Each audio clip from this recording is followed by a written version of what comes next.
The Bedford music scene is so varied, and there's such a rich well of musicians here, some real talent.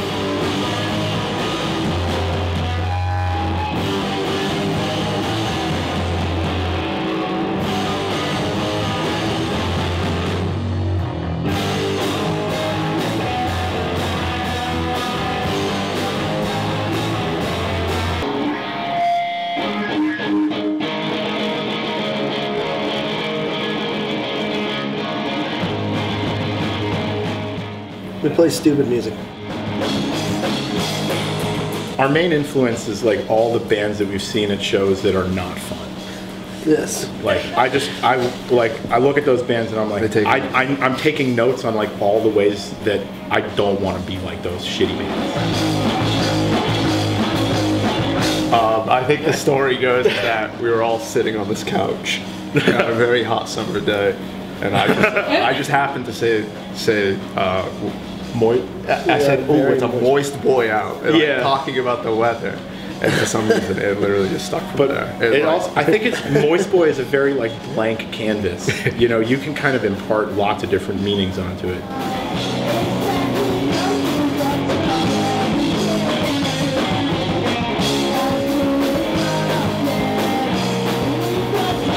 Well, they're mixed and mastered by my friend Clinton, but we also do that in his living room. We didn't really have a budget when we were kids at all. Not even, you know, $100 to pay someone. It didn't exist. So we were just left to buy our own cheap stuff, make our own demos, get better at it obviously, but you know, we just had to make do with what we had. It doesn't feel complete unless we have it on vinyl. We put our last couple out on cassette. CD is always now more so an afterthought. So like everybody else, was at the Wamsutta Mills, good old Wamsutta Mills in New Bedford. One thing that we do have in New Bedford that most other places don't have are the mills. Yeah, where we are right now. Wamsutta.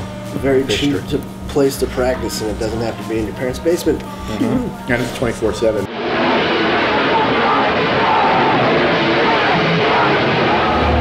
Yeah, when I was in high school in the early 2000s, pop punk was really big and emo and all that stuff, and everybody was just making music in their garages.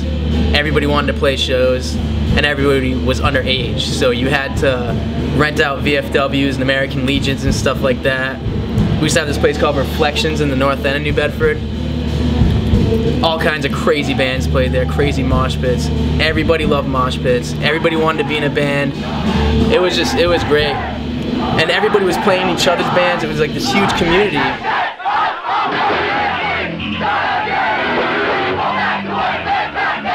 But they all got shut down because people don't really understand the whole moshing. Yeah, fights and mosh pits, drunk underage people. And then venues would try to span out and do like a hip hop night, and then someone would get like stabbed or something, and then they'd shut it down for everybody, and they wouldn't be able to do anything at all.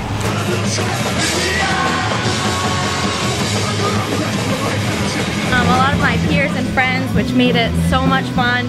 I look forward to every show. There was just dancing and partying and singing, and it was great. There was a show maybe like once a week back then.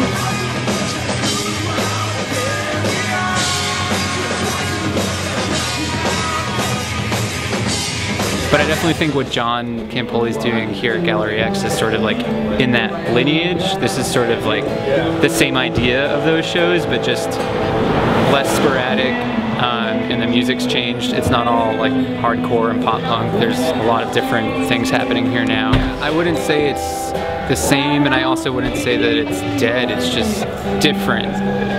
I think a big part of that too is that there are fewer venues, fewer all ages venues to play. Gallery X is the last one in the city, I think. Pay a yearly membership fee, and then I'm able to rent the room at a slightly discounted rate, which is kind of an incentive for people to come to me and go, "Hey John, will you book the show? Because it'll be a little cheaper if I, help them do it."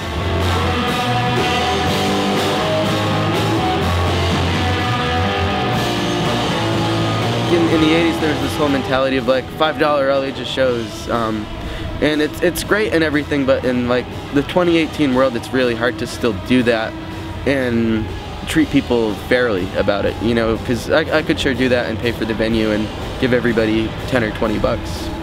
And even when the shows are 10 bucks, unless people come or whatever, you know, that still happens. So it's weird to try to find a balance of like the right price point that people won't go, oh, I can't spend 10 bucks on that tonight, I'm just gonna buy some beer and sit at home.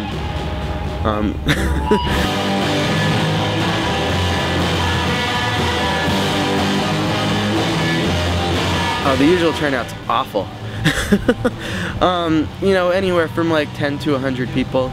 It's kind of a crapshoot, which is fine. You know, I think that some of the best local shows that I've been to were the more intimate ones where there were only a few people, etc. But it is disheartening to, you know, drive and spend all that time and put all this energy into something and then knowing I think that's going to turn up, even though I've texted a bunch of people and made a Facebook event and stuff.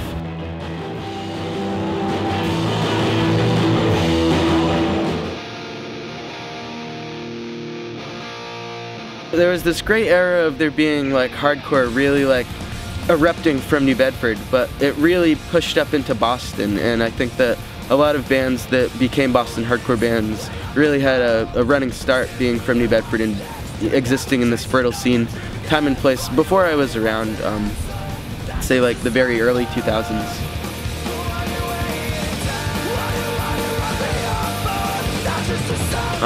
In regard to bands from New Bedford, there's not a lot of new blood. There's certainly a few newer bands, but it's kind of like the same group of people, at least within the hardcore and indie world that I kind of think about.